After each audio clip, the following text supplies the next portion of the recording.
are live. You guys can share. All right, we're sharing right now.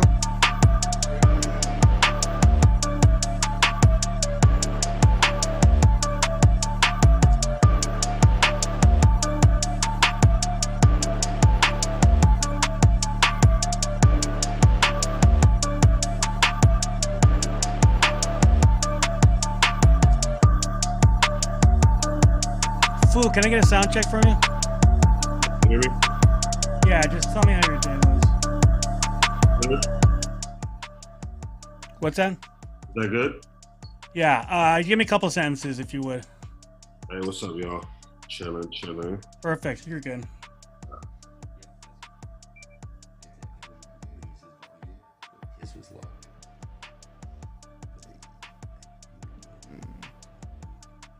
Okay. Blowing good dope.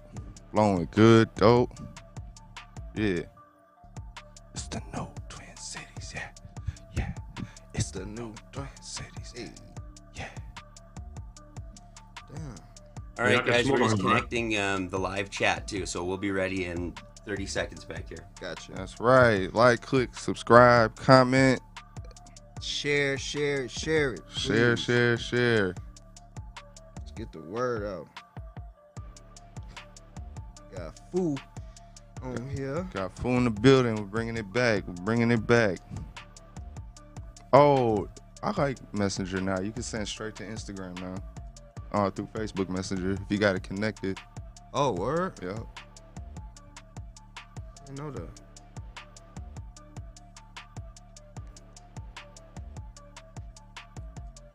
Yeah. Hey, I'm just sharing on Twitter. Welcome. If you are viewing by episode 8, y'all know that we run on CPT. All right.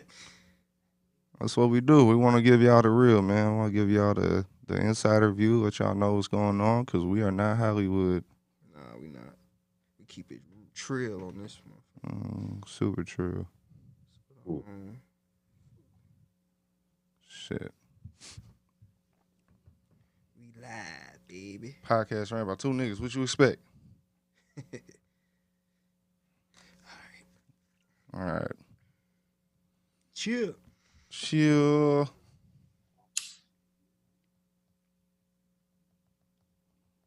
Got our producers connecting the live chat right now, you guys. Just hang tight. Yes, sir. If you got any questions, anything, man, just right there on the live chat. All right, show's ready whenever you guys are. All right. All right. Yeah. It's the new Twin Cities, yeah. It's the new Twin Cities, yeah. It's the new.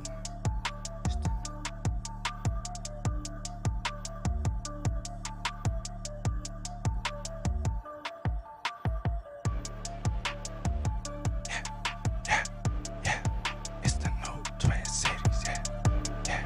It's the new Twin Cities. yeah. It's the new Twin Cities, yeah. I feel like I want to put a verse on this. High key, every rip.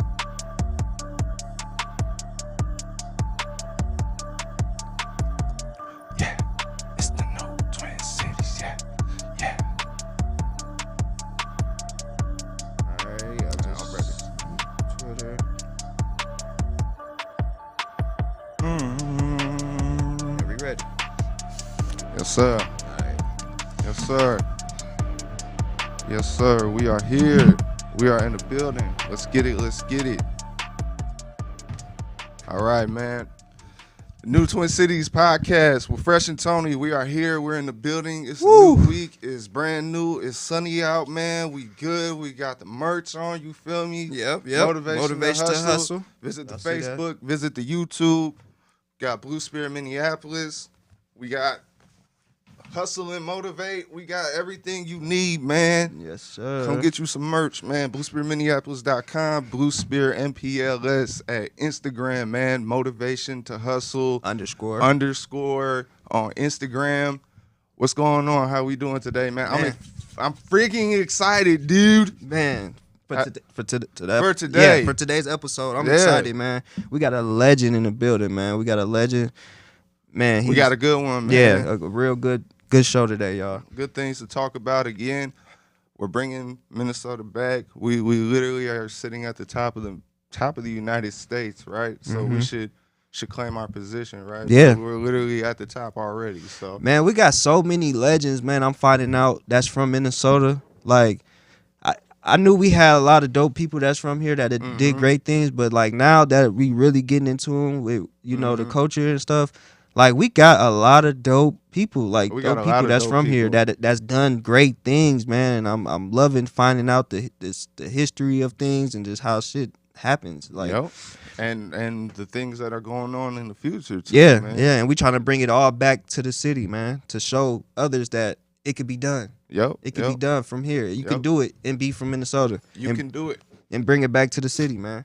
Agreed, man. Agreed. So today, guys, we got the one and only Foo, formerly known as DJ Foo.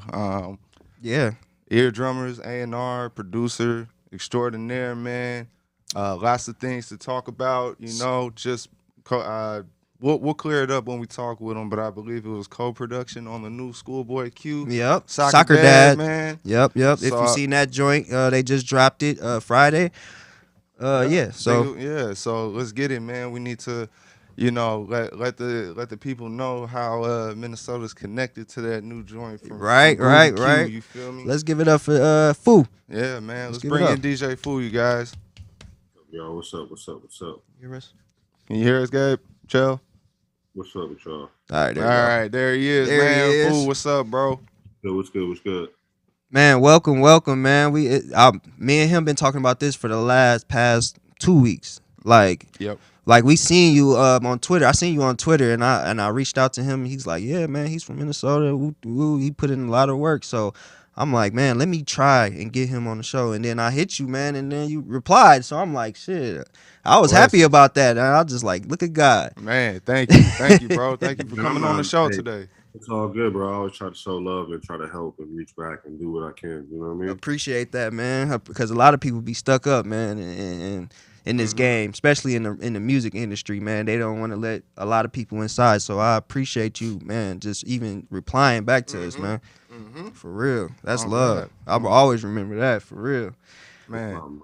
So we got a lot to get into. We talked before the show. We know what we're getting into, but let's start from the beginning, Fool. Where you from, man? I know you say you from Minnesota. You was on the South Side. Let the people know where you from here. Yeah, how you came up, man. Yeah, I was born in Minneapolis, South Side, 38, Chicago, Okay. and all that over there. Then moved to St. Paul. Went to a couple schools over there. Okay. And then pretty much got up out of there. Yeah. You said you went to Central, right, in high school? Yep. Okay. Central High School. Okay. Wait, about what year was that, you would say? Wow. Shit, I was in Central 9th grade. Had to be like what, 2000? Yup, something like that. Okay. Yeah, and then I left. I left for a second. Went to Chicago, came back. Oh, you went to Chicago? Yeah, I was all over the place, bro. I was like, you know what I'm saying? Because I got kicked out the crib when I was 16. Okay. So you had to find a way early. Yeah. So I was just like out there doing my thing and shit. Okay. Was that just young street stuff, or it just kind of like you just knew you was on your own already mentally? Or something? Everything above, like just trying to figure it out. Like, yo, this ain't it. You know what I'm saying? Like, I gotta go. Like, you wanted more?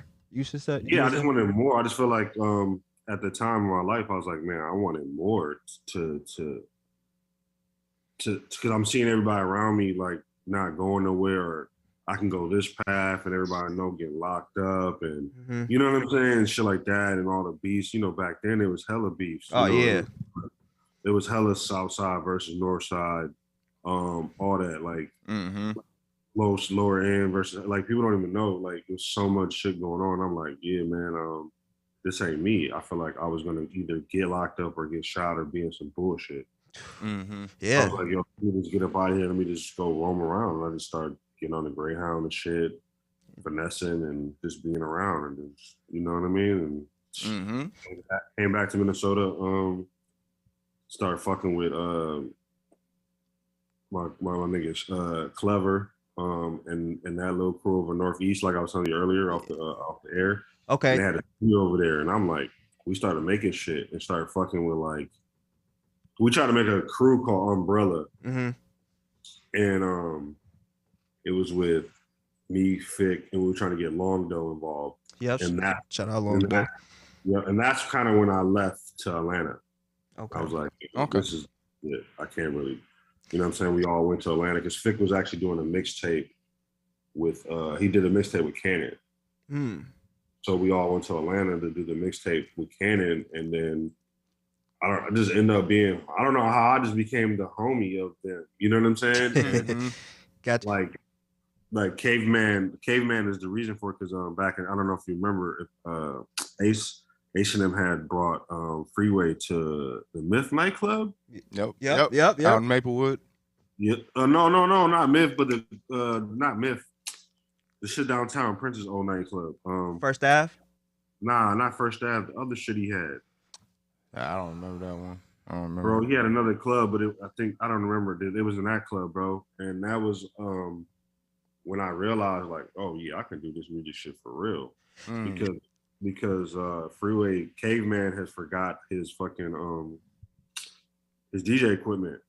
So I had a DJ for Freeway. You know what I mean? Okay. That was your first experience, like your first DJ experience? That was my first big DJ experience. Okay. You know what I'm saying? I was DJing through the city, making my rounds and knowing and battling and doing all that shit. And then, you know, being that my cousins were fucking with rhyme sayers. Okay. So I was already being known to be in the Fifth Element store, you know, DJing in there during the freestyle battles and shit. I don't know if y'all remember that shit. Yep, that's dope. Remember those. So let's take it back a little bit. So before you left to Chicago, was you already into the music? Yeah, not really, but yeah, like I was into it, but I wasn't like into it till when I started clicking up with Cleve and them and like going to the studio over there and trying to do the Umbrella shit with Fick and dropping mixtapes and shit. And like before I was doing little mixtapes and shit when I was with the homie Spitty Will. He now runs Dirty Go Bastard. Okay. Oh, okay. He used to live in Minnesota and shit. And we used to live together and shit. Yeah. Dirty Glove Bastard. Yep. Okay. So shout out to Spitty, man. He's Damn. from Milwaukee. So he went to school out there in Minnesota and shit. And we just clicked up and he showed me how to get in the mixtape game and like the blog era and hooking up with this shit and hooking up with that. I'm like, yo, this shit's hard. You know what I mean? Like I gotta expand on it. And he was like, yeah, bro, you can finesse and get your beats and like have rappers rap on it. And like he was just teaching me the way and how he was running blogs back then and fucking with the West Coast and shit. Learning the internet. And that's how I started getting into music more. And like, yo, I'm taking this shit serious. You know what I mean? Like, yeah. So you that's tight. So when you came Longdo and all these dudes, I'm like, yo, they put out projects and shit. They're making money. Man. And then like Rhyme Shares is coming up. And even though, like I said, Rhyme Shares is family, because Sadiq was married to my cousin. Oh, okay. Oh, you was plugged in. You was tapped in. I never flexed it or never tried to get in like that. You know what I mean? I never was like, I need to be a Rhyme Share. I want to be only thing I did was I got to be on tour with Shaka Micronauts. Well, he was Shaka, and I got to go on tour with them and DJ and shit. That's what's like, that's legendary. That was later on as, like I said, as the Umbrella shit was moving and we were actually doing shit in the streets and Ace and Paul were doing the clubs and shit. You know what I'm saying? Yeah. So did you when you came back, did somebody spark this idea? Like when you came back, you start doing producer work, or you just start? I was always kind of trying to do producer shit. Like I said, when I was learning the internet, I was making beats, but it was whack. But then I was more on the DJ shit. You know what I'm saying? I was making beats, but I felt like they were whack. And like being around Amazing and all them hearing their production, this shit was like, and I started like, man, this shit I can maybe get better. Shout out Amazing. You know what I'm saying? And Rocky too, and like Rocky doing the shit with Fick, and like I was like, man, maybe I should get into production. Then when we get to Atlanta, that's when I really started taking the production so serious. A lot of time to sit there and I was in Caveman's crib, just like figuring the shit out. You know what I'm saying? Like, okay, sample this. Oh, do this, do this. So did you move to Atlanta with a couple guys, or is just like you Man, just I'm moved be by real. yourself? Like, I got left in Atlanta, bro. Somebody left you out there? I'm gonna keep it funky. It wasn't like a bad thing, so I don't have no malice in my heart. I love them dudes. Okay. But like, yeah, bro. One day they were like, "Man, we going back to Minnesota. Man, funds are low, you know." And the homie that we was trying to, you know, he was helping out a little bit on the investment side. Didn't have the bread like that. And like, we gonna catch the flight, and I was like, "Oh, y'all don't get the money. Like, I gotta get on the Greyhound. I'm with it. You know what I'm saying?" Right. And then they were like, maybe you should stay. Man, there ain't nothing there back for you. And I'm like, nah, man. I'm gonna come. I'm gonna go back with y'all. Right. I ain't finna leave me here. Next morning, bro, niggas was out. Damn. I went downstairs. I said, Caveman. I said, where everybody at? Oh, they went to Memphis. They went back home. I was like, they left me. He was like, bro. And I was like, man, I ain't got no bread to even get back. So I was, you know, for a week or two, I thought niggas was gonna send for me. Nobody did. Damn. It's not like it wasn't bad though. It's like it was a blessing though. Right. I was in disguise. just thinking that, like, yo, that sounds like a negative situation, but in the music world, that's how the stuff works. That's how it usually works. You know? And that's how Caveman told me. He had me like a 2-day. It was like, you know how you talk for a couple hours. It was like a 2-day talk, bro. He was like, bro, you just got it. I know you ain't got this. How about this? You come. He just like talked me into being an intern at affiliates. Okay. Oh.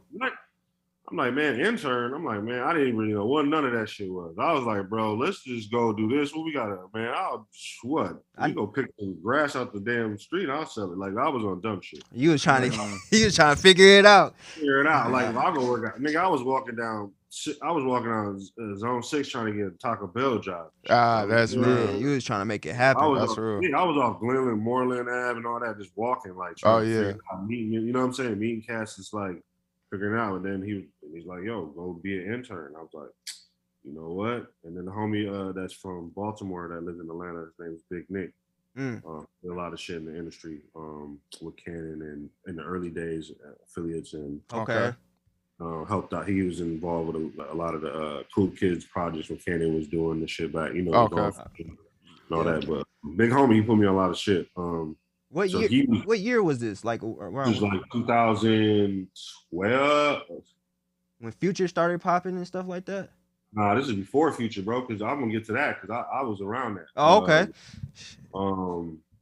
You know some people, man. This is early. This is 2006, 2007. Okay, this is way before it. Yeah. Like so. This is when Atlanta was getting to its prime. It was getting to, like, I was seeing it like transfer and shit. Like, so I was there. You gotta understand. So I was at affiliates when the gangster right after the raid. I was gonna say, the raid happened. Yep. Okay. Yeah, so I was there after the raid. A week after the raid and shit, I was working at fucking affiliates. That's dope. Wow, that's really tight. That's really tight. So, and it was crazy because, like, being from where I was from, I had that Midwest attitude. I still dressed like I was Minnesota.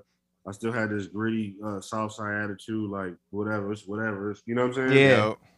And they loved it. Like, you know what I mean? I remember walking in there, and Law the Dark Man, he was the president. They had straps on the table. And I was like, everybody, all the other interns were scared. And I'm like, oh, word, what's that? Right. I'm trying to get into it. Right? Like, shit. Like, what y'all doing? I'm like, damn, this is dope. I'm like, this is how you kicking in the affiliates? Oh, word? You know I'm like, okay. Fuck it. This what I like, shit. Yeah, this my speed. And they were from Michigan. I'm like, oh, nigga, I'm from Minnesota, blah, blah, blah. You know what I'm saying? I'm like, okay, gun rule. I never knew y'all niggas called it gun rule, but okay. Hey. You know what I'm saying? I'm like, then it just became that. And then Big Nick being his friend, and he was so close to Cannon. And facts. I did, man, the Kid Cudi mixtape, all the Little Brothers, nigga, I was packaging all that shit up, bro. Damn. The Gucci, the Trapper Dies, 103, 10, nigga. Oh, that's legendary. Shit. Damn, bro. You pretty much. Damn. That shit's legendary. This Trapper touched our whole childhood, man. Bro, when Trapper Die came out, boy, I was back there putting the CDs together. It started from CDs together, and I was, doing a little grunt work, and then it became one day, they kick it. They used to have Friday kick-its, and I have a bunch of motherfuckers over there, maybe some strippers. It'd get crazy, right? Shit I never seen. Mm-hmm. And so my man, Big Nick, he used to work on the boards for the radio show on the Gangsta Grill Shady on their satellite radio show. Okay. Mm-hmm. So he used to be the engineer on there, and he used to be in there fucking around, and I used to sneak in there because it's the homie, and I used to get on the turntables, and then I started making these like I was beat juggling because I kind of knew how to beat juggle. Mm-hmm. So I was like beat juggling beats, making like loops out of Cannon's beats that he had on his computer, and I was scratching. Oh shit, that is. I was scratching, right? And then Drama's like, that's crazy. Who the fuck is that? No cap. I swear to you, everything I love. Drama's like, who the fuck is that? And my man was like, that's Foo. He's like, man, that nigga ill. He ain't they were like, that nigga's dope. He ain't got an intern. And then they were like, you know how to work Pro Tools and all this shit? I'm lying. No. I'm like, I didn't know how to do it. But I'm like, yup. I can help Big Nick. I got on YouTube, learned how some shit, and then started helping my man on the radio show. So I was like, the assistant on the radio show, kind of like. So they would have the show, niggas that come through, and I was meeting people. And man, that's dope. So it just became that. So how your other when you start going through that, what did the guys that left you start saying? Did they try to turn back and like try to reach back out to you? Like, oh no, I didn't talk to Flev and Fick and them for a little while. Like Fick had came to Atlanta, but that's later on. That's just I can get into that. Okay. But no, I didn't talk to nobody. Only people I was talking to from Minnesota was my family. You know what I'm saying? Right. But like, I was so like, man, I don't need help. I'm just gonna do this. Okay. You know what I'm saying? I'm doing it, so I'm getting a little money at the Village for being an intern, and then living with my man Big Nick, and then we lived in an apartment with 4 other motherfuckers. Damn, y'all was grinding. So we grinding, and so I started getting good and started being friends with Cannon and going to his crib, and I started meeting Chase and Cash, and this one they had Surf Club and Hit Boy. Damn, Jesus Christ, legends, man. Legend, like, and they were in there making beats. I'm in there making beats on my shit, but not showing them. You know, I'm leaving out a lot of shit. It's a long story, but you good. So Cannon start really coming up because the Jeezy record. You know what I'm saying? Mm-hmm. So he started coming up and getting sessions and shit, and then the affiliates thing happened where they split up. I don't want to get into it because they're cool now and that's the homies. Right. I do want to say this. I remember being in the room and I ain't gonna say names, but they were like, "Who you gonna be with?" That shit's crazy. So another blessing. I chose Cannon. Yeah. So I chose Cannon, and then being with Cannon and being around Cannon, and then being homeless too, living in the studio. I got signed to Cannon, and I got a record with Bum B, and then then they let me start running the Sears satellite out the studio I was living in, like, you know what I'm saying? So it was all like a dope thing. And Cannon, me learning how to build artists with Cannon, watching them build Asher Roth, watching them, build this shit. And were you there for Uzi? No, I was in Atlanta. I was in LA, and then I was, that's when I was an ear drummer, so I was focused on. Okay, that's a little later on. Yeah, that's later on. Okay. So I was focused on ear drummers and trying to get my own artists, and at that time. But during the Cannon stint, and when Cannon was broke off affiliates, we were like grinding out. And then this is how I met Stevie Williams. Hey, that's crazy. You say that. So Stevie's from Philly, and Cannon's from Philly, and they was friends. And one time they got into it, the niggas pressed him. So they hit my nigga, you know what I'm saying? I'm with him. I live with him. And they were like, man, we walked from Edgewood downtown. Damn. Like in Atlanta or in Philly? In Atlanta. Edgewood to downtown? So that's like Stone Mountain all the way down to Edgewood. So no, Edgewood is like zone 4, whatever you okay. Like, so when you go over to you downtown, you go through the 20, you get off on it's right over there by the Martin Luther King Center. Okay. Over there by the where he used to live at in the church and shit over there. So that's where I was at, Edgewood over there. That's Damn. like probably like walking from here to Bloomington. Okay. It's pretty far, and it was like late at night. But I'm trying to help out Cannon. He's like, man, motherfuckers is, and so we go down there and shit, and because I mean, low key, bro, I was like the helper in the clubs. So I used to go out with Cannon and make sure niggas didn't press him at the DJ booth for money and shit. Right. Man was big Nick. He was like, you big. So I used to be with him on some like, hey, y'all not coming in the DJ booth. No, we don't want no money. Your record's whack. All that type. Treat motherfuckers like, get back. Yeah, get the fuck out. I was on some, they don't know. I don't know if my music good shit. I'll just be extra. I'll just be Minnesotaed out and shit. Whatever happens, what happens. Happens, right? So anyway, that helped me. So that led me to that. So me going down there, helping out with Big Nick, and Big Nick knew the dudes, and we talked it out. And it was all up. They knew I'd fight and he fighting, and like fuck it. And Stevie just kept a liking to us, and he was like, "Man, I'm fucking with y'all." We went back to his condo and became a friendship, bro. And you gotta understand, like I was fucked up, homeless, and I started rolling with Stevie, bro, every day, like with the Benz, and he's like, "Yo, drive the car." Then it's like, I'm about to get these 2 cribs that have the skate team. I want you to stay with me. Damn, that's tight, man. That's so tight. Yeah, bro. I'm like, oh, I'm in Atlantic Station. I'm in here, Waka Flocka. Everybody living this motherfucker. Like, yo, it's crazy. Like, you know what I'm saying? Like, it's like, what the fuck? So just being around that helped me, and that really got my beats crazy. Because at the time I still was signed to Cannon as a producer, but then my beats started getting better and better and better and better. So the first track you did when you signed was the Bun B track? Yep. What's the name? What's the name of that track? Happiness Over Riches. This was BJ Chicago Kid. Me and my man Big Nick, and we had a crew called the Weathermen, because Cannon was like, y'all gonna be a crew, and I was like, I ain't that type. I don't think I was that type. Right. It worked out, and like that's me and fucking GLC became like best friends, because I was working. There's so much stories into this shit, like because Cannon and Stevie opened up a store called Skate Teak, a skateboard store in 5 Points, and I was working there. So I was DJ and make beats in that motherfucker, and I was actually making skateboards and helping selling t-shirts and shit, bro. Damn. That's so tight. I was the #1 salesman in the store. Like I was the nigga, like everybody, because I was the wild nigga smoking weed in front of it, like wilding, you know what I'm saying? Like clowning with niggas, and like I was like just being like, oh, carefree, like, yo, this is, you know what I mean? This is all my black people type shit. You had that energy that everybody wanted to be around. Hungry energy, like I'll take the food off your plate, like type shit. Like, real talk. And like, and then just meeting everybody in Atlanta, and that's, Bangladesh, Dave Chappelle, and all these people coming through our store, and I met GLC like that, bro. And GLC I sold him some Huff. I wonder if Chell, can you pull up that first photo you put up earlier? See if he can find that. One? Yeah, he pulled it up. Let's pull it up right now while we're talking about it. That was Bum B, bro. Like, nope, the first one before that. Oh, that was a couple years ago. Yeah, that's 42 and Slim, right? Yeah, it's a song that we got coming. Okay. There we go, right there. So we got GLC, Killer Mike, Bun B. Fool, you're in the yellow hat, right?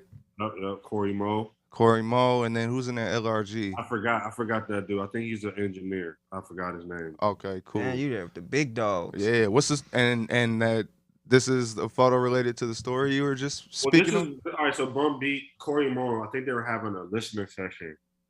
And like Bun B, like uncle, and he's like, yo, come down to GLC. And like GLC lived in Atlanta, and like he used to help, bro. I remember, being at the studio and not eating for a week, and GLC buying me food. You know what I'm saying? Like GLC is my dog. You was grinding for real, bro. Yeah, bro. Like, bro, what? Like niggas don't even know. You would have like what? I used to pull up the Compound Club when it was cracking when 2 Chainz had the Animals out and all that shit, bro. Being broke and just being in the parking lot hanging on niggas' cars. Man, you could finesse like, oh yeah, I'm doing this. Yeah, I'm signed to Cannon. They'd be like, oh yeah. You know what I mean?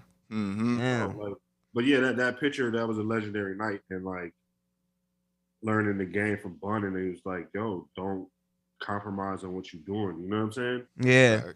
Because you could have folded it. You could have folded and went back to Minnesota, man, and kind of got it to There's many times I was like, man, I'm going to go back. I don't know, man, fuck all this shit. I'm going to go back and get, man, what, bro? And like, not seeing my moms, and like, yeah, that father passing when I couldn't even go up there. I couldn't even, you know what I'm saying? Like a bunch of shit, you know, like Damn. getting locked up in Atlanta on some dumb shit. Like this a bunch of shit, but like, And that no weed tolerance out there, boy. bro, I mean, and like, you know, it's wild about like people don't understand. Like it's different now, but like back then, bro, you go to jail over a roach. Yep. It's crazy out there. Bro. Yeah. Man. Oh yeah, you talking lived out about there too. here, not here too. Oh, here. I mean, yeah, there I was smoking, but I wasn't like I am now. You know what I'm saying? Yeah. Did you ever run into the Red Dogs when you was out there? You know what? Explain that. What's the Red Dogs? Red Dogs. Was it drugs or the gang unit? Drugs and gang. So it was a bunch of black police. Imagine a car pulling on like I'm gonna say a Dodge Intrepid or something. You know what I mean? It's a good car. And they just jump out. They just go ham on you. Get the fuck on the ground. They beat your boy. They beat your ass. Take your drugs. Take your gun. All that type of shit, man. I definitely experienced that being on the east side. And you know, I mean, shit. I got robbed on the west side. You know what I'm saying? Yeah. Niggas broke in the car. We was at Greg Street. Greg Street was doing. Cause I used to do Greg Street's mixtapes. Wow. Wow. Like Greg Street's another mentor of mine that really helped me into the space of like getting shit done and business wise. You know what I mean? I used to be at the radio station with him every day. Damn near. You know what I'm saying? Like sitting there, like he just do his shit. I'm just sitting there watch the boards, and I used to be in there playing new artists, like playing them A$AP Rocky and playing them different shit. Because you know I love Atlanta, but I was also tied to Midwest and East Coast music. You know what I'm saying? Yeah. I always would bring that in and like show people shit like, yo, bro, you see this? You know about Flatbush Zombies? You know about Don Kennedy? Right. You know what I'm saying? Like, yo, there's so many stories. Like, bro, like shout out to my man Reese. I don't know if you know who Reese is. He does big. She got the Diva merch out of Atlanta. He's been around a minute. He does a lot of shit with YSL. Okay. All right. Reese is like a legend in Atlanta. Him and Fat Man Key. And, you talking about Reese, like Reese, like Skater Reese. Yeah. Oh, okay. Yeah. There's a lot of Reeses. Yes, we know Reese. We know Fat Man Key. That whole thing. Yep. All those are my little homies, man. Because like I met them when they were 17, 16. Yep. Trying to hang out and be in the skateboard shit with us and hang with Stevie and shit. Wait a second. So, Fool, are you a skateboarder too then? No, bro. No. I didn't. Okay, I was. I'm a skater. I fuck with it, but I fuck with it because I was around it, being around Stevie so long for years and years and years. Yeah, and then like the culture. Being so in tune with DGK and dog, I was getting free clothes for 6 years. You know what I mean? Every month. Damn, and that's like hard, bro. I've been in magazines for DGK. I'm in Tony Hawk's. I'm in a Tony Hawk game, walking with Stevie, and my beats in there. What? Yeah, bro. Okay, so I didn't grow up with basketball and football. I grew up with skateboarding and rollerblading and snowboarding and stuff. So where were you? Talk about the Tony Hawk game real quick. Well, see, what happened was like Stevie knew, like I said, I was struggling in Atlanta, but I was living with Stevie, and Stevie knew that I was really trying to do the beats, and he'd see me every morning get up and make 30 beats and like study shit and like be on the grind and not be laying in the house and depending on him. You know what I'm saying? He going out there, walking to the studio, trying to go, you know what I mean? Doing what I can. And he was like, bro, you know, he brought it to Tony. Like, I want Fluid to be in the cut scene. So I was in a cut scene on, I think, 2 or 3. I forgot which one. I'm in a cut scene when you get so many points for DK. That's so dope. You see a clip with me and the homie Big Nick and Stevie walking down the street in Atlanta. And then there's my beat playing. Damn, man, this is legendary. Go home and look at that, shit, now. Right, man, bro. Put up, bro. I got dreads and shit. I'm big as shit, though. I was fat as fuck. Okay, around this. So around that time, was you seeing the other producers that's popping out like Sony Digital? Metro, all them. Yeah, we're skipping so many timelines and shit, but it's dope. It's dope, so because it's like I don't want to give the full story to everybody else. Like, right. We talking about you. So Sonny, I met Sonny because of 2-9. Sonny had this legendary townhouse there. Yep. 2-9. Yep. If you go to Sonny's house, you annoy it. The 3-story joint. Yep. And I used to be over there, Ducko McFly, and we used to all go over there and, you know, and watch Sonny make beats. Sonny actually made me he actually held my 808s and like he showed me how to get it harder and make it pause. He made me get it like, you know what I'm saying? So it's like I was like, bet, and then. Man, Southside, all them, because you know I used to be around OJ and engineer for OJ because my man Caveman. What the fuck, man, dude? Where is you getting at? Damn, nigga. Man, I was an East Side dude. You know what I'm saying? Right. Like the 4-way, like I was right there. You was so that's legends, man. When Nudie screamed 4L, I know exactly what that is. You know what I'm saying? Like, man, that's crazy. Right there. You know, shout out to Mr. Strong. Shout out to all the OGs over there. Like I was right there. Like. I was there. I was right on, right there on Gresham and Sun Valley. Gresham Road, Bouldercrest. Yeah, I've been the full Bouldercrest days. You know what I'm saying? Yeah. Like, okay. Yeah. You. I'm jealous. I'm jealous. Me too, man. You was around the legends. You've been around legends. And it was because of my Caveman. And see, Caveman was engineering for them, and he was like that hood dude that engineered, was dope engineer, and he's the digital because he helped out Drama get big as fuck on the mixtape world on the internet. Damn. So he's the dude. He's the dude. You know what I'm saying? So I was around him, and I was his best. I was living with him at the time, and he's like, "Bro, you're gonna go to the studio, and I'm gonna teach you. You're gonna get better at Pro Tools, and you're gonna do this how you get your beats in." One day he's fucking with the bitches, and we had 32 Entertainment, which was next to the Libra. Oh, what? OJ studio was next to the Libra Club. You walk out of the studio and go right to the Libra. Wow. So, like, we over there and like.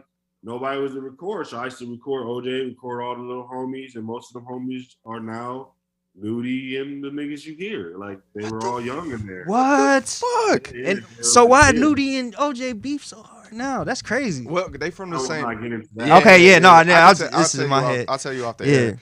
There, but can I ask what projects did you help with OJ? Because I really thought for a long time, I lived in Brooklyn Park growing up. I thought I was the only dude that knew about OJ the Juice. I love OJ, bit, boy. But apparently, you know, what did you? All the stuff I recorded with OJ never really came out. Okay. It was like a lot of mixtape shit. Maybe it did come out and never catch it, but a lot of stuff was like a lot of the little homies, the early days. Like the kid, like all the kids that he had signed on the East Side, that stuff was came out on the mixtapes. But like, and also used to do filming, so I finessed like I knew how to work a camera, and I had a camera to get bread, so I used to film like little close spots for them. So I used to be in the living room with them filming art, and I used to hang out. And man, OJ, my nigga, I love OJ to this day. Like, man, bread just to be with him, bro. I used to get $100 just to go to the club. I remember just before we pull up, we like 30 of us in line. We got 32 Entertainment shirts on. We chilling. He'll give us money. We got bread, $100. You know what I'm saying? Man. I go in there, buy 2 drinks, and then you know what I mean? I'll throw the money in the air like everybody else. That's crazy. You important to the culture, man. Super important. Bro, like, God, I was there, like, man. You were really there. You had the 32 shit. Bro. I mean, they're like, yeah, like, all this shit could be vouched for. Like, I was there. Like, rest in peace, Slim Dunk. I should record Slim Dunk. R.I.P. Slim Dunk. Waka Fly. Because I was, like I said, I was homeless. So after the Nick situation and me moving out of there and Stevie and living with Stevie in the mansion and shit, Stevie kind of moved to California. You know, he took operation back to California, so I had to figure it out. So I met up with this dude that had a studio called Headquarters Studio, really famous on the West Side. They had a studio. Every hood nigga used to record there. J Money, Young Thug, every hood dude that's popping. You know what I'm saying? Young LA, Wak, Slim, you know what I'm saying? As we get into like 2011, 2010 type? 2011, 2012, you know what I'm saying? All this shit, they was busting. So I was just be over there just recording and living because I paid for a room in the back and I lived in it. So I'm like, okay, I just live in the studio. I charge niggas for time and I spent my rent money and I could live in this bitch because it had like a day bed in that bitch and it had a small closet. So I stuffed my clothes in there and I'll go take a shower at the rec or go take a shower at a hotel or whatever. You know what I'm saying? And that's it. So the homegirl Key and Meezy, which now man is 21. Yep, Meezy. Is Meezy the one that managed Nudie now? Do we manage Nudie? No, he manages 21. I don't know who manages Nudie. I just know he does 21 stuff. Yep, that's him. That's him with the glasses. Dark skin with the glasses. Yep. That's the super homie. So him and Key Henderson, that also was managed 21. That's, I know her. Since the 80s and all that. Yep.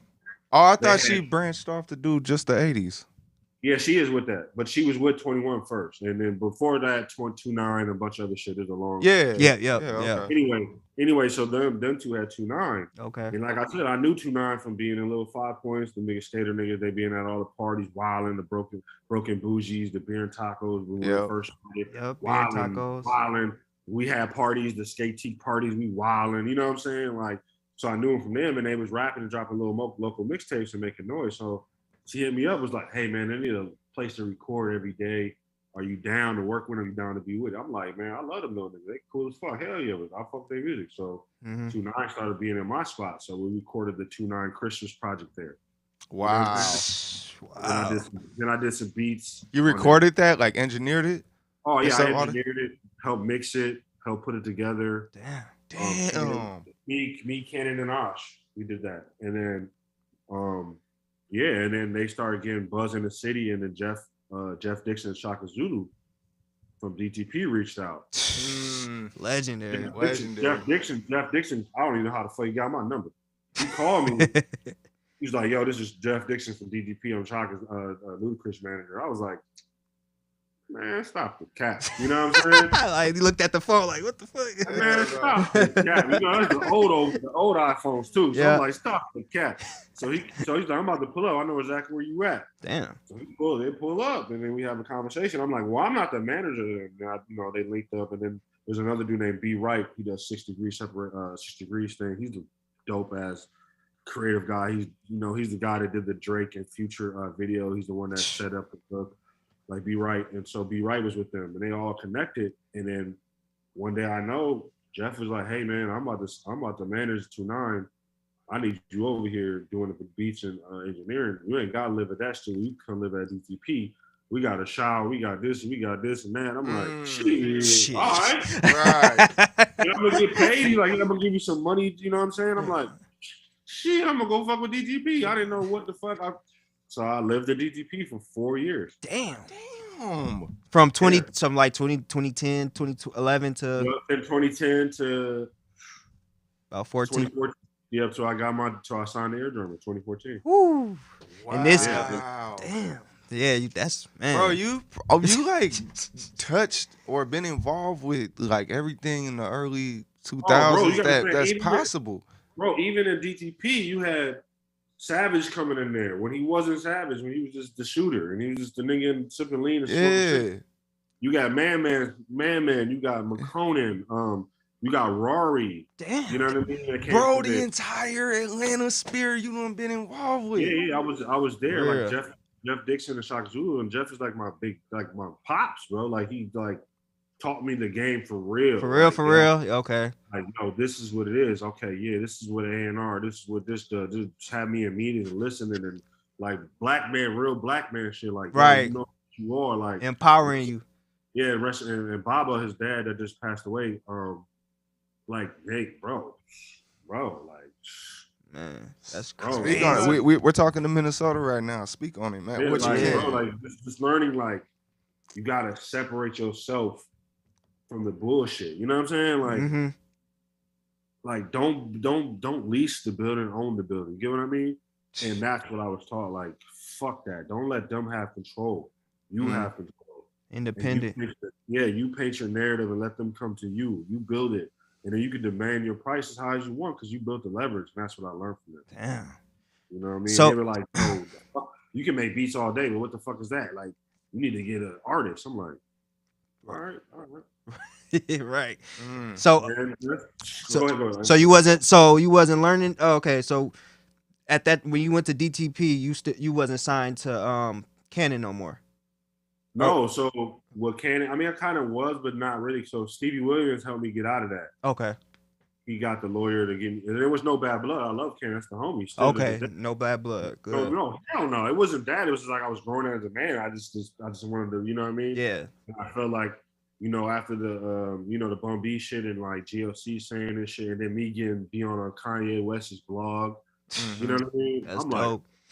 I'm like, hold on, I got some shit. Hold on, hold on, Cannon, I love you, but let me see what I can do. Let me spread my wings. I still involved. Like he still had me doing the radio show and I was interviewing people and That's learning dope. about radio spots and all that. So I was still involved, and he still was helping out on beats, Okay.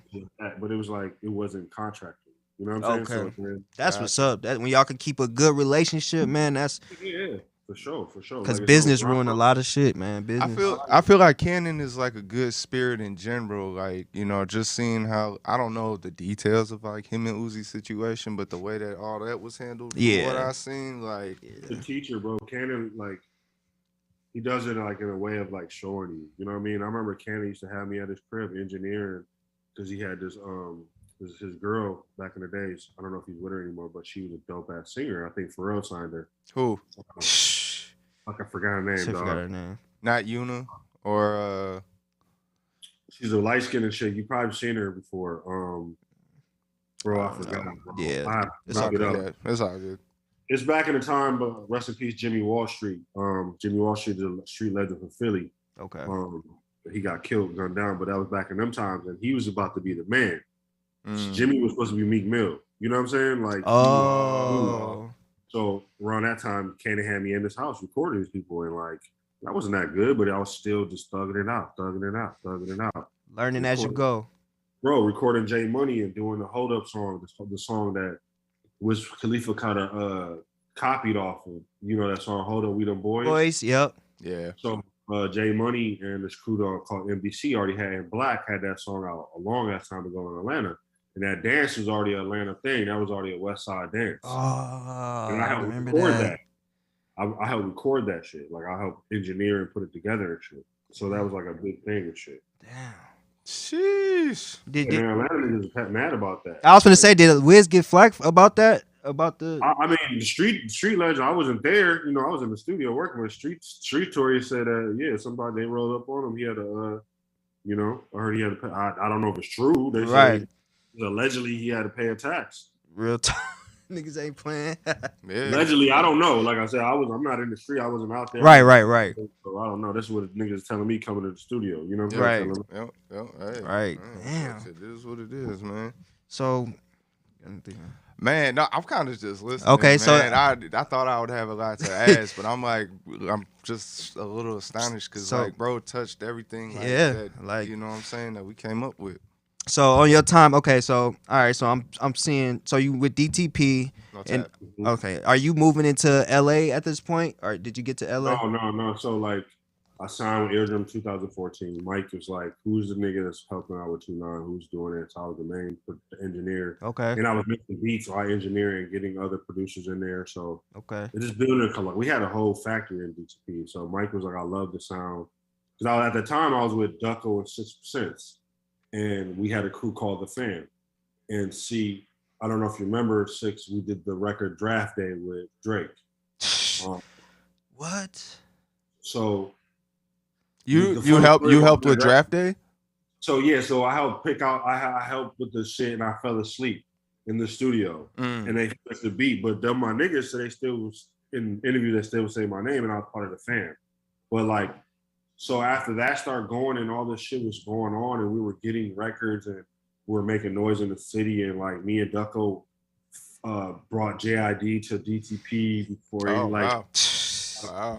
Like he was performing at this one girl Schweinbeck's performing like underground shit and nobody, he was still village and still fucking around, but nobody knew him and all this shit. And we're like, man, we're trying to do this. And that's when Mike was like, y'all, I gotta sign y'all the Eardrummers. And 6 didn't sign, but me and Ducko signed the Eardrummer. That's what's up, bro. And then the Fam kind of broke up. And then, I was like, yo, what? And then, talking to Jeff and learning. And then Mike was like, we're going to do Ray Schumer 2 in LA. We're doing this shit in LA. We got the house. Y'all niggas, you can come out there, whatever. And I was like, whatever. Just fucking around. And Jeff was like, man, just go out there, see what's up. Out there, and it was, man.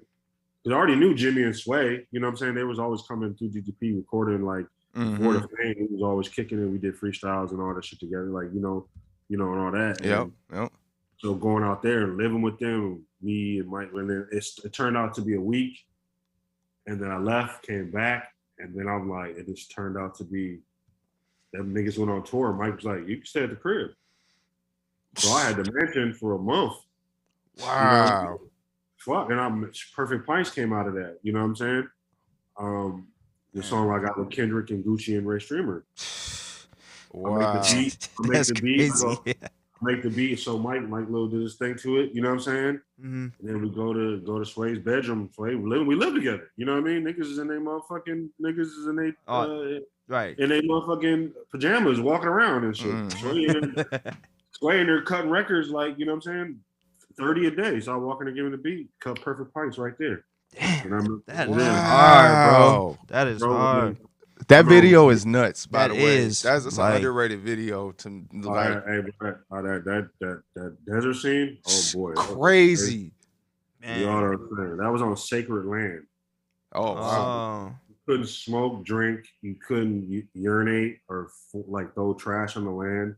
Oh wow. Okay, where was that at? It was in California, and it's crazy, way out in the valley, way far as fuck, somewhere in the desert. It was like close to Vegas and shit. Okay.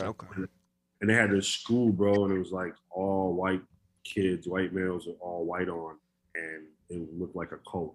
Damn. It was crazy, bro. Yeah, that sound cold to you to me. Yeah, like bro, it was. I couldn't even. I caught it flat and everything, bro. It was a crazy, bro. Yeah, bro. Sheesh. Ooh, shit. Wow, man. So how long has your So you said you met Ray Shrimmer through DTP? You know, I met Ray Shrimmer because of Mike. Well, because Mike signed him. Yeah. How did all that, like, how are you guys now? How did that relationship develop? Oh, I mean, that's the bros. Like, you know, like. You met Mike in Atlanta? No, Mike's still in Atlanta, and you know, Jimmy's in Miami, and Sway's out here. Okay. And like, that's the bro. Like, shit. Like, I know Jimmy and Sway. Like, that's like bros. Like, I seen ups and downs. Like, rest in peace, their father. Like, I've been through it all. Like, damn. Wow. I was there. You know what I mean? Like, I was in the house with them. You know, I seen them when they didn't have shit. When they was rocking Busted Timbs to. When they first realized they were superstars. I remember when Sway Lee and them would just ride the scooter joints around Sherman Oaks and not forget they got a #1 single out. Mm-hmm. You know what I mean? Like, they didn't even know. Damn. You know what I mean? Like throwing massive party. I remember we threw this party was so large, bro. BET just showed up. Wow. They filming us, bro. And the police came. We had 3 helicopters over us, bro. Damn. Where was that at? This is in Sherman Oaks at Mac Miller's old crib. Ah, okay. Is that in LA? Yeah, it's in LA. Okay. Yeah, that's you hear a lot of people talk about that spot. Okay. Yeah, that was that dog. Like that was a spot where I really like, you know. And then I left and got my own spot, and then you know and then all fast forward, and I found Lil Xan, and then got him a record deal and started getting on the A&R side and the managing side. You know what I'm saying? Okay. So, okay. Oh, you were Zan's manager? No. I was not Zan's manager. A&R. Okay. Just the A&R. So some people understand what I was in that whole role. I found Zan. Okay. And I needed investment. I needed somebody that had capital to help flourish career. Okay. And Stat was part of Fake Work Management, which helps run Ear Drummers and a bunch of other things. They're a big ass management company. Okay. And I hooked up with Stat randomly, and I thought he was on Fake Work. You know what I'm saying? I'm like, all right, so we just became cool, and he fucked my beats. He loved my whole idea. He liked my vision.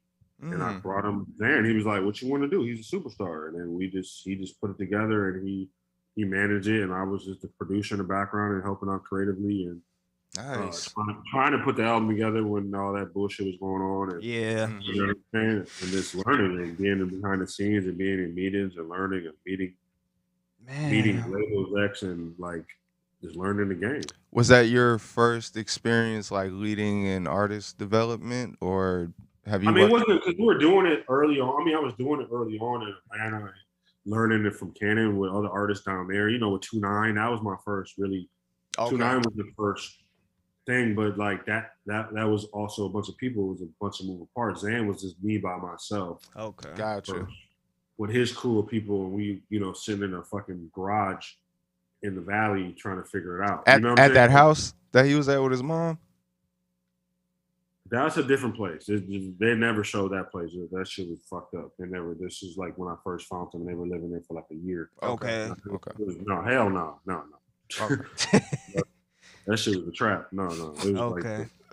Like, it was like right in. It's like what part of the valley it was in was all Mexican hood. So it was like, yeah, bro. Okay, Mexican. I used to get pressed every other day. That should be real out there, huh? Niggas pressing. Yeah. Damn. Oh yeah, for sure. Like for that sure. checking in shit. That shit real. I mean, I don't have to. I don't know about all that. Okay. I'm not at that level where nigga. I don't know about all that. It's just like you gotta know your P's and Q's and know the politics. But like I said, with the Zan shit, it was just like, yo, Stat, I need help, and he was like, all right, let's do it, and we did it. You know, and then It wasn't on no Soldier Boy shit, paying the hoods and all that shit. No, it was none of that. Like, nah, fuck no. Like his ass was a blood for a good week. no, that was not, that's the thing with Zane. It was none of that. It was like he's a kid that called himself Zane. He makes me like this emo music, so it was no pressure. Okay, okay. Never. We got Zane had beef with Rob Stone. Yeah. We'll get into this. Oh, Rob Stone. Yep. From Florida, right? He's from Florida. No, Rob Stone's from Diego. Okay. Oh wow. Good dude. I fuck with Rob Stone too. He had beef with him, and I understand why. And I remember. This is a shameless plug.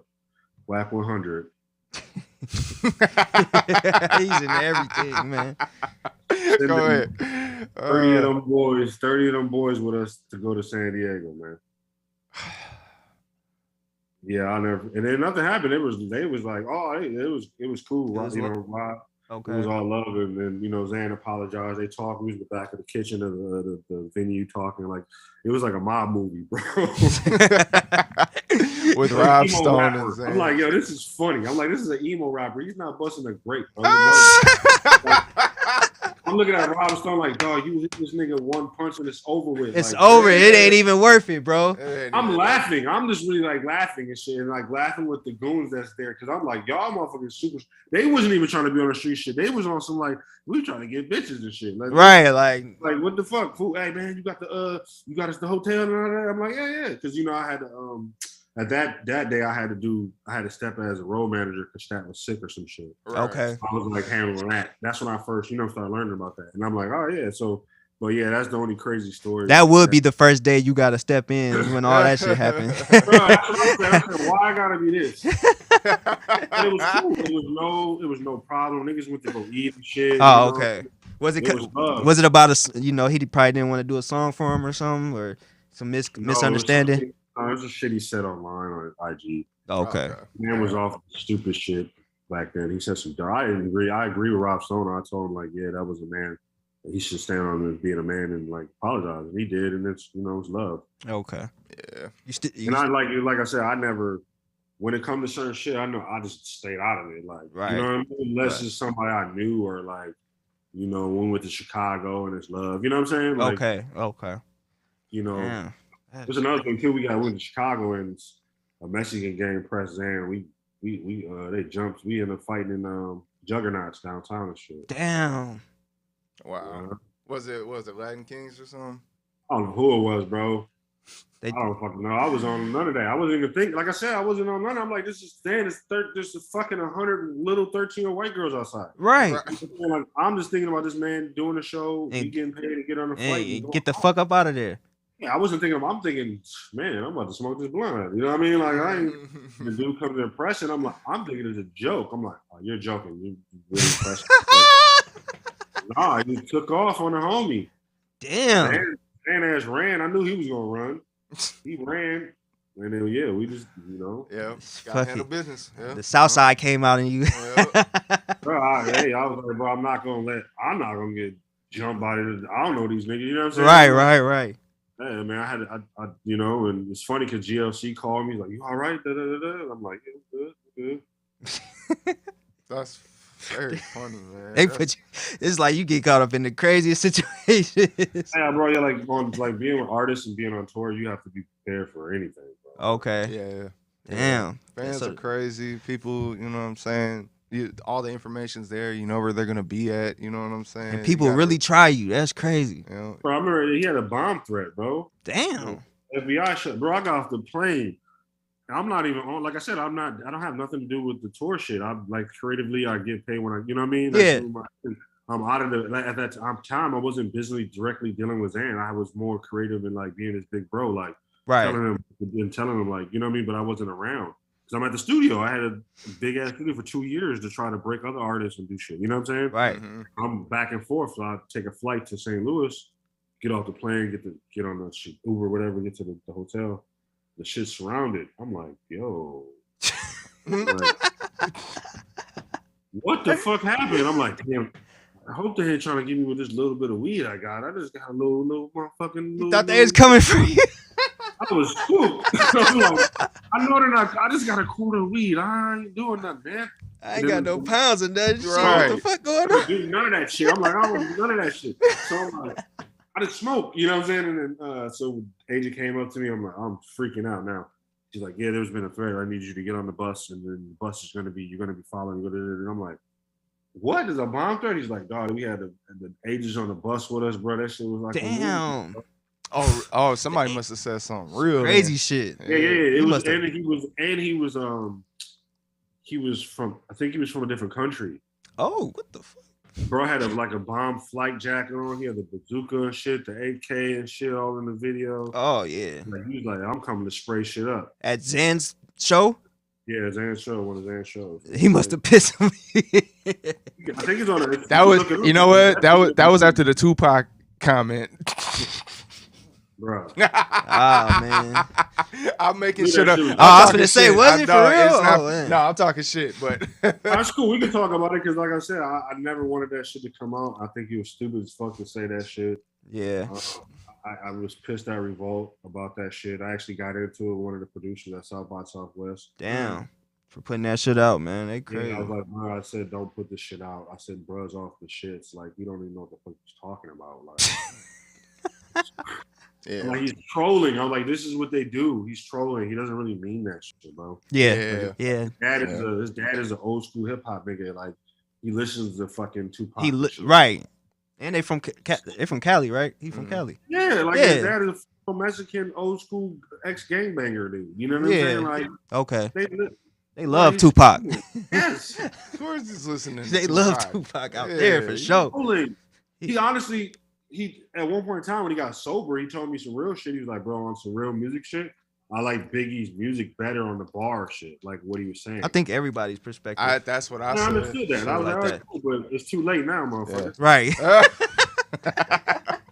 Way too late. Way. Net on fire. But it's all good. Like, it's love. Like Zan, I'm not in business with them. There's no love lost with. Like, okay. Yeah. We just talking Minnesota talk. Like, nobody here. No, it's all good. I know people want to know. I know. Yeah.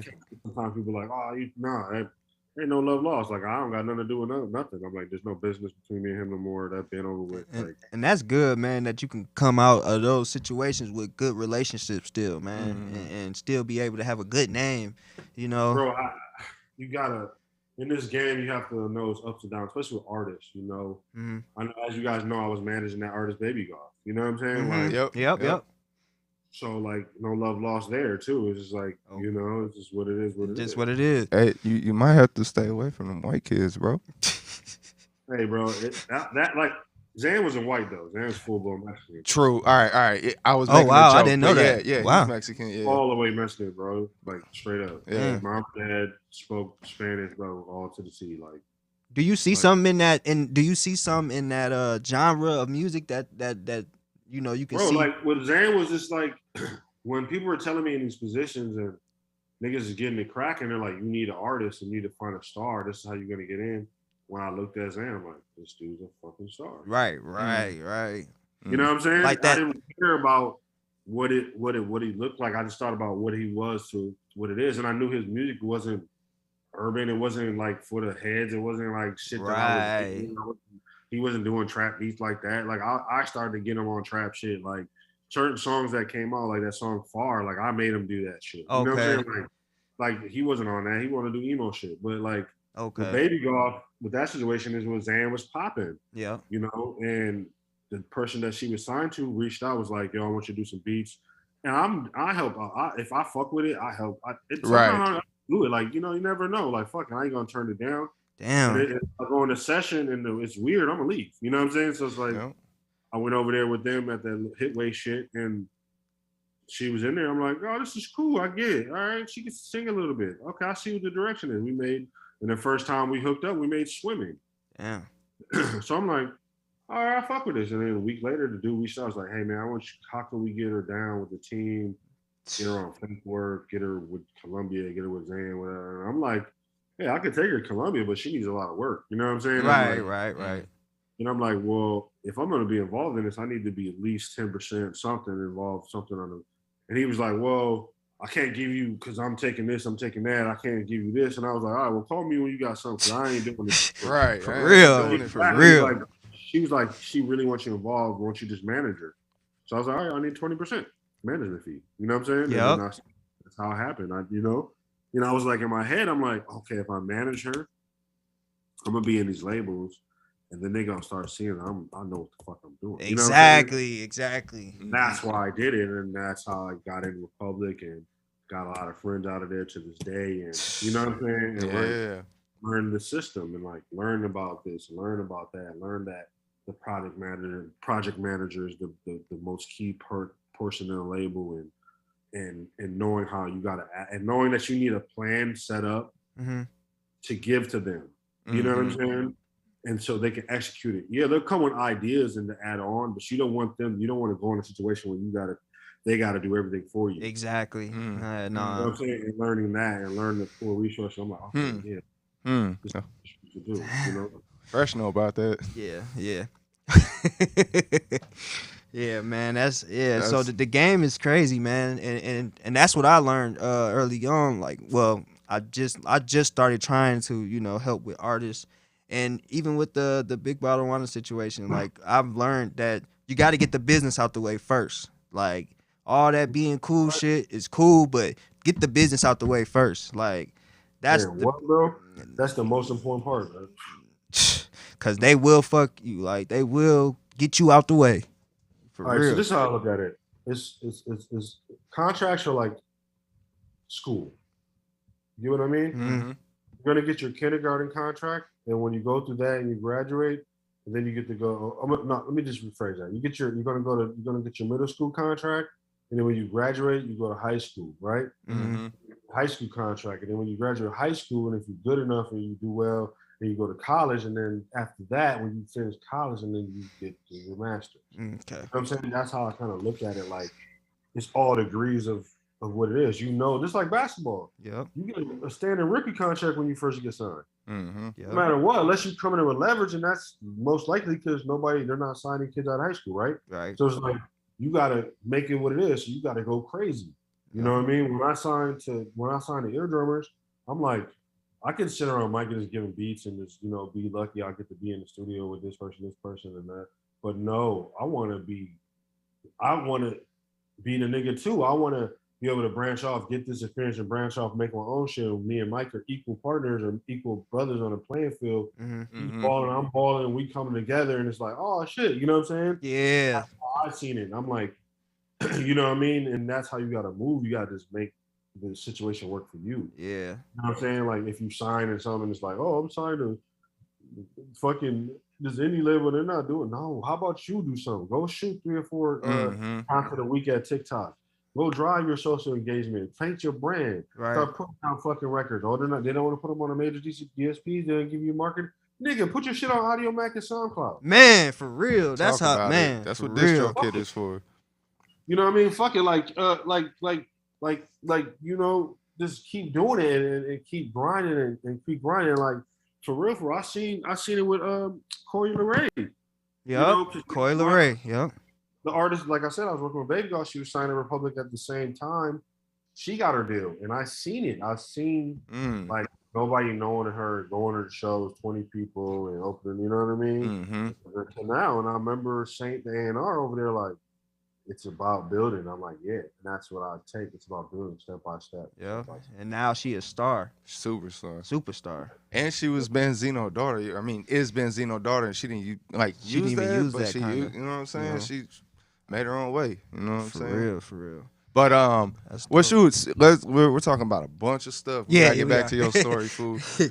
Not in a bad way. So all right, so 2014, you and Mike link up. You signed the Eardrummers, right? So let's talk about that journey a little bit, because we're gonna get to your more recent moves after that. But before that, let's talk about a little bit about Eardrummers and stuff for those who don't know. Yeah, how's that worked out for you? So Mike, like I said, I signed to Mike 2014. I thought it was fake. I thought he was lying. He asked anybody that was around. He came and he's like, no, I want to sign you. Yeah. I'm like, whatever, bro. I'm good at just being in the studio engineer, getting my little money and shit off of it. You know what I mean? Right. Get my little, and then a couple months later, Jeff and them called me in the office like, yo, there's a bill on the table. Got to get a lawyer. Blah blah blah. I'm like, what? I'm like, oh shit. This shit real? What? I gotta get a lawyer.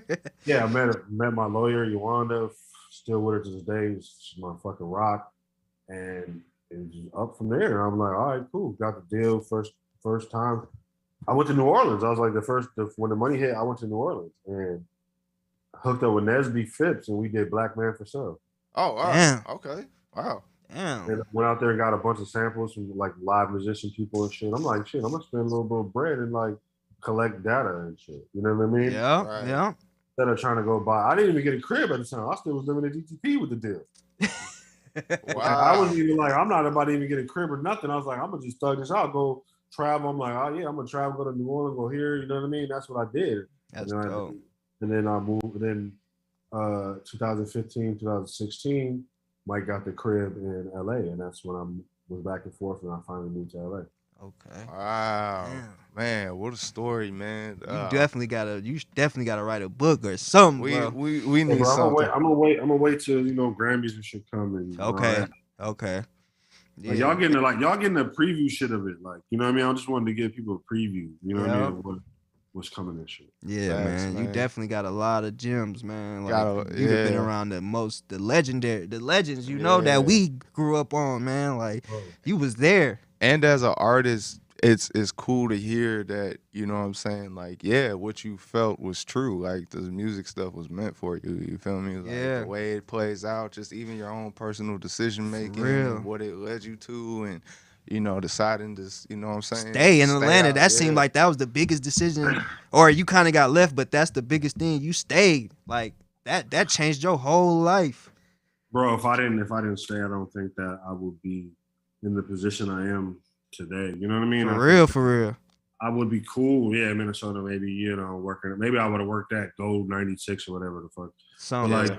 But nah, it's cool. And then, what's funny is when Zan got popping and we were on the radio program and we went to Minnesota and we went to there and Hot Rod and them was in there and they didn't even know. And they were like, yo, what the fuck? They didn't even know. They didn't know it was. I didn't know, bro, because I went to the radio station because Stab was like, yeah, since you're doing the shit in Minnesota, I want you to go up there and be lead because that's your hometown. You know what I'm saying? Yeah. Man, they gotta know about you, bro. You a legend, man. Yeah, I was up at the radio station when it was Go 96. We was up there. He did an interview. I talked to Hot Rod. I think I talked to Peter Parker. Peter Parker, yep. Mm-hmm. Yep. They shut that down now. That ain't even. Yeah, man. Yeah, I know. Yeah, so. Saturday, man. So we need outlet like us is trying to bring that back, man. We got to show the state what's going on, man. We got legends from the city, man, and they need to see this shit. Yeah, y'all just furthering the culture, and it's like just helping out, like, because right now everything's media based. So what y'all doing is the right step, doing the podcast and breaking that way. Yeah, and breaking to the media, because all it does is take one viral moment from your podcast and one person can post it. Exactly. Then it just rolls on, and you start building your subscribers and building that fan base. Yes, and sir. Keeping it true to the city, and getting people like me, and hopefully you get Cardo and shit like that. You know what I'm saying? Yep. We gonna keep it going. That's exactly how we doing it, and we trying to stay, because it hasn't been Black people hasn't been in the media like here. Like, it's always been, a white person that's trying to. I mean, y'all controlled by. I hate to say it, Minnesota's white. I mean, yeah. So this is new to the city. This is new. This platform, just having two Black people talk about hip hop is new to the city. So, everything. That's why I had to do y'all first. I'm gonna be honest. I was like, live on Lake Street, whatever. I know, what I'm saying. That cool, but let me do the brothers. Let me do some. Appreciate you, man. Appreciate you. Appreciate you, bro. You know what I'm saying? Like, let me help them first. Appreciate them shit, and then go from there. Like, cause I feel like reaching back. Like I always, like I said, I do reach back. I try to help. You know, I don't know if y'all know. I try to sign SMG Rico. What? Oh, wow. No, we didn't know that. Damn. Yeah, that's the homie. Yep. I still look out for him on certain things. Okay. They still grinding. Everybody here still grinding, man. So yeah, I still, like I said, he still sends me records. I fuck with Chocolate. You know what I'm saying? Yep, Cha Chocolate. She's doing her thing in Atlanta. I fuck with her. Yep. You ever heard of Taylor? Taylor J? Oh yeah, Taylor J. I fuck with him. We were supposed to link up. We never did. I was so busy, schedules and shit. Yep. So we got some people here, man. I just reached out to Tristan, the singer dude. Yeah. Oh yeah, Tristan yep. Price. Tristan Price. Yep, he's doing his thing. He was just on what show was that? That's Jimmy Fallon. Jimmy Fallon. Yep. Manager, y'all looking at this? Hit me back, bro. Okay. Yeah, we can link with him. Yeah, we that's my boy, man. I'm trying to do some shit. Cause bro's fire. Yeah, he definitely got a voice. And man, so the whole platform, the Motivation to Hustle platform, that's what we here to showcase, man. Highlight people that's really got shit going on and that can we trying to further people's position in this shit, man, in this music shit. Like we trying to put the culture in the forefront here, man, and let people get know. them to make progressive moves, and not make those stagnant moves. Exactly. You know what I'm saying? That them city only moves. You know what I'm saying? Get up out of here. Yep. Show them that other people in the city is make the big moves people are making outside the city, man. Like it's so much that we got to offer here, man, and we want people to see that. Mm-hmm. You know, so a lot of people breaking out. You got Lizzo, Casey. You know what I'm saying? Yeah. Bobby Raps, shit. All them people are doing it. They're doing it. Yep. The Lizzo don't really rep Minnesota, but you know, we know. She really? I don't know her whole thing. Is she really from Minnesota though? No, she's from Houston. She's from Houston, but she got on here. She came here for like 10 years. Yeah, she came here. Yeah, performing at First Ave before she blew up, she was in the scene and shit. You know, she just moved up here though. I feel like Lizzo she was rocking with Doomtree and all that. Yep. Them working with Prince. Just a whole bunch of shit she was doing. She was in the scene, so I don't know why she don't really show love to the city. But I mean, you know how it is. I mean, bro, I was at one point in time when I moved out, I didn't want to even. Well, that's the thing, though. You can ask Big Neil from Minnesota Stand. Yep, Neil. Yep, that's my man. I used to be like, don't even. I don't want to do nothing. No. Yep. Minnesota wasn't reputable. Yeah, not back then either. Like 10 years ago, nobody. They didn't even take music serious from somebody rapping from here. There's a point in time in my life when niggas didn't really think I was from Minnesota, bro. Like everybody thinks I'm from Atlanta. Yeah. Like, I mean, there's to the day, there's people online from Minnesota that don't believe that. They're like, you really from Minnesota? No, brother, are you from Atlanta? Nah, Minnesota, man. And I had moved to Atlanta in 2011 with Taylor. Like, we had moved down to Atlanta, and we got hooked up with Big Play Entertainment. I don't know if you know about them. I know about Big Play. Yeah, we was fucking with Big Play Entertainment, man. I was down there for about 7 months. I lived in Snellville, so that was out the city. We had to travel that 45 minutes every day to the city. So, and that's all I tell people here, man. 15 minutes ain't shit, man. We had to travel 45 minutes to get to the city every day and shit. So, man, y'all better be happy 94 here, cause man, them highways. You driving in Atlanta, you got to go through the countries and man. So, and then the roadblocks the police always setting up in Atlanta, man, them shits annoying. Man, annoying as fuck. Been through a lot of them, man. So what you I don't know. I'm still kind of stuck. Like, so Mike Will 2014. You out in LA, Schoolboy living Q in the mansion. Yeah, let's get into Schoolboy Q, man. I now starting off, I saw a post on your IG talking about, you know, a night everybody fell asleep is what allowed you two to start working together. Yeah, so bro. 6 years ago, maybe 7 years ago, when he was working on Blank Face. Okay. And Mike took me to the studio, and we were in there, and Mike was playing beats and talking and shit, and you know, just getting to know and shit. And that was when I was in sessions, being quiet, playing my beats, and Mike asked. I was super on the wall. I didn't really, you know what I mean? I didn't know. So Mike fell asleep. It is me, Mike, and his engineer in there. Mike is out cold. Q starts talking to me like, "You got beats, bro?" Yes, I do, my G. Yes. You know? And then the first one he rapped on, and we just started talking, and like we started talking about like music shit, and he was talking about tour and like him not like at the time he wasn't used to laying in the bed and he sleep on the couch. And I was like, me too, bro. I've been homeless so long. It's hard for me to lay in the bed. I like sleep on the couch a lot, and I don't want to feel comfortable. You know what I'm saying? And we started talking about that shit, and like we just became homies, and then shit, Mike, I go over his house, make some music. They'll call me, and then we just became just like, yo, pull up, making music, pull up. You know what I mean?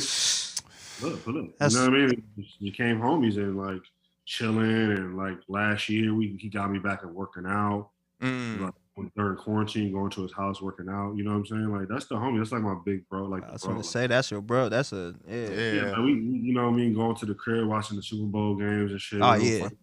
Like we make like that's how I think the music got tighter, like how we're doing it, and you know how he brought the whole shit together. You know, for the new things we're working on. Like it's just a family now. You know? I was gonna say that's like y'all like fam. Yeah, that's dope, bro. We locked in, man. That's the bro. Like you know, I feel like when you meet somebody's kids, you know. Oh yeah, you tied in. Yeah, you for real. Yeah. Oh, you got to meet what's her name? Grace? Is Grace her name? What's his daughter? What's his daughter's name? Grace. Oh, Joy. Joy. Yeah. No, that's real. That's real. Where you? So you go to the new crib now, the mansion? I've been to a couple of the spots. Yeah, you as man. Yeah. I mean, it's motivation, bro. Like he like you know it's motivation when he's talking and he shows and shit, going to that big ass backyard and shit with the fucking tennis like shit and the damn track and shit. You know?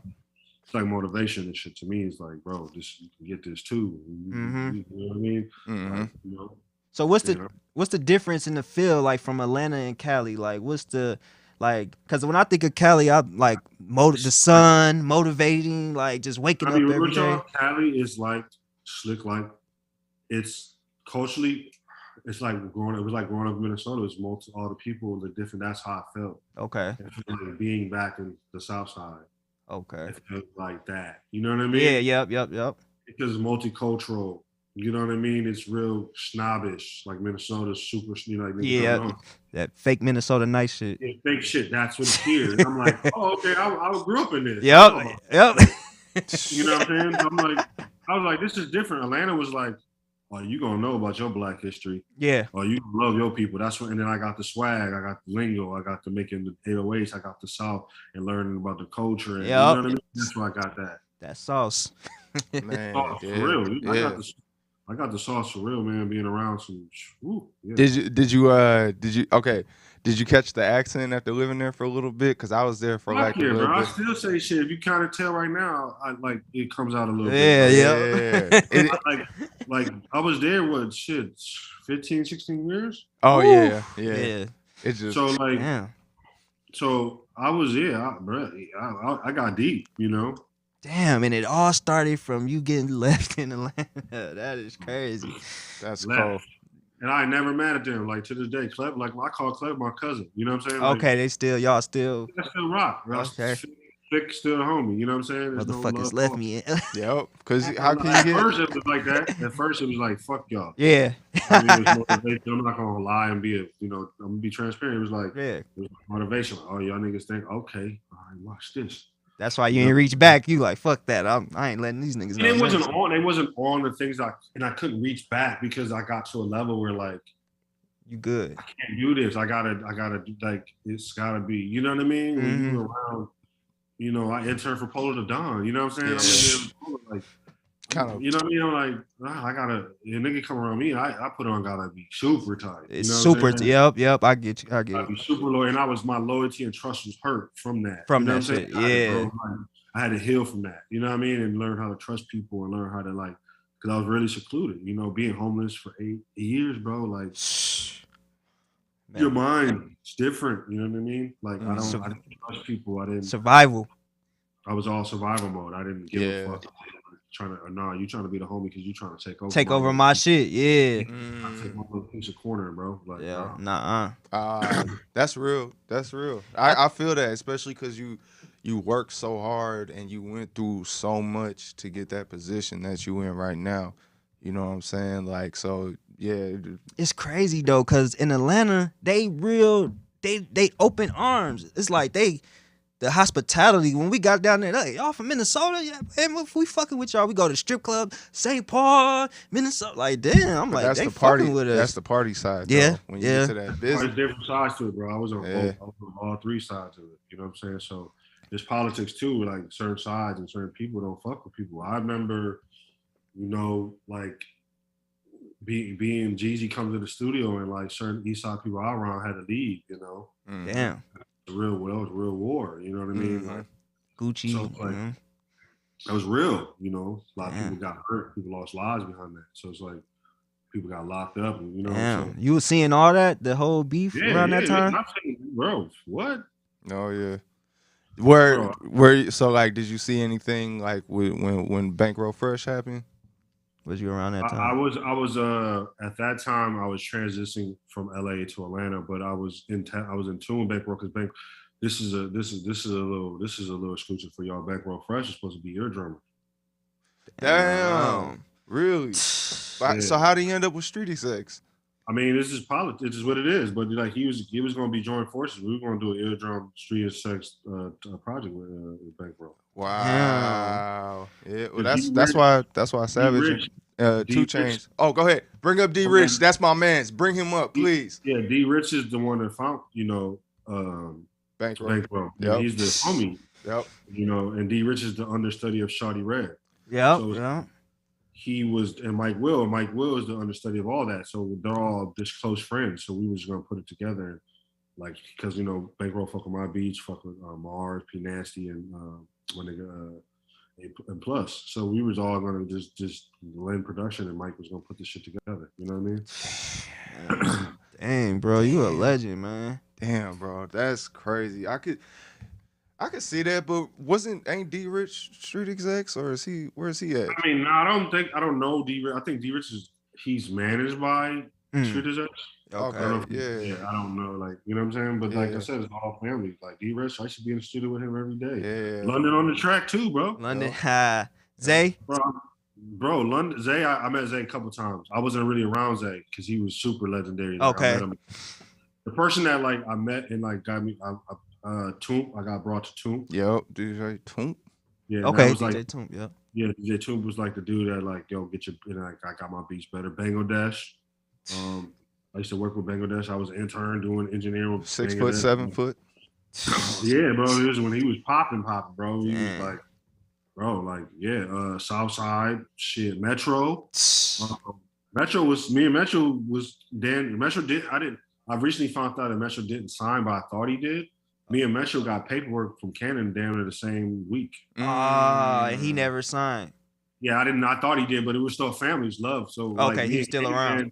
Yeah, me and K-Man used to go pick Metro from the hotel when he was 16 and had to drop him back off before curfew. Was that when his mom drove him down there? Yeah. I know. I met his mom, met his baby sister and shit. Like, yeah. Wow. So, okay, so he was a producer, and then he had a lot of talent, and they just went to Atlanta. So. Man, he went to Atlanta. He came from St. Louis. K-Man found him online, Twitter. Brought him to Atlanta, started managing him, started getting around Cannon, started bringing around OJ. That's how he started fucking with all that and getting in tune with all that and getting the street records because Caveman brought him to 32 Entertainment. He was off on Gresham, local. So that, Damn. you know what I'm saying? Remember when he worked with OJ? So I thought Metro just came in like recently, like from St. Louis. Ah, man, Metro started 16, homie. Damn. Metro, Southside, Sunny, TM88, all them. TM80, yeah, I know all them. Like I went back into my Gucci discography, and I've seen Mike Will was on what's that? Did Mike do all those the movies and the shit? No, that was It was a Tovin that did most of the movie like, shit. Yeah. Okay. Him and Trap. He did the Trap Back. Mike Will did the Trap Back. Yeah. Okay. Trap Back, East Atlanta 6. That was the most famous song from that. Like Drummer Boy helped. Yeah, Drummer Boy. Okay. So Mike did East Atlanta 6, and I think that was like the kickoff. Okay. Man, when I heard Trap Back, I'm like, bruh, what the fuck sound is Hey, bro, you this? gotta understand. Like, I've been around Gucci so long, so when he jumped on Perfect Pints, I was like, damn, I finally got a Gucci back. Man, Gucci legend, man. That for a producer and you was in Atlanta, that is like that's the trophy. To get Gucci and Dot on the record, bro, I was like, what? That's a you could say I'm good as a producer, Like I'm but you want to keep going. But right. You know what I'm saying? I was never satisfied because I'm like, yo, I want to get this, I want to get this, I want to get that. You know what I'm saying? Like, man, bro, I want more, I want more. You know what I mean? I'm like, I'm still to this day like, yo, I wanted this. I'm like, man, bro, I'm trying to get the Grammy. You know what I I mean? Yeah, Grammy shit for real. So let's talk about Soccer Dad, man. So we already talked about how you got with Q. You know what I'm saying? Y'all cool, y'all family, we met in the studio. So can you tell us anything? Yep. Okay. Can you tell us anything about Soccer Dad? Yeah, I can talk about Soccer Dad. So Soccer Dad, me, Tay Beast, and Sky Hutch. So we just be in the studio cooking up, all three of them. We're like the team. Like he puts a team together and we just make shit, bring other producers come in, Cardo, you know, a lot of other producers. Mm-hmm. But like we just the main guys, you know what I'm saying? So Kiwi, you know, we be in there doing our thing, and Tay going through records and he pulled that sample up. And Q was like, hold up, loop that? Tay looped the shit, Tay looped it through the 808s, and we started adding shit. Yes. Go back and forth. And we work on records for a long time. We'll do multiple records, but like when we got one, we work on that for weeks. Okay. We work on it for weeks. You know what I'm saying? And just adding different shit, taking away, adding, taking away, adding, taking away. And that's how and what you hear is the final project, man. It's really different. It's like 30 different versions of it. Yeah, that's how it go, man. So what's the longest like process to a record? When like in your opinion, is it like the actual making of it, or is it kind of like letting it marinate? Working on this song for a year. Damn. Just changing it up, different stuff every time you listen to it.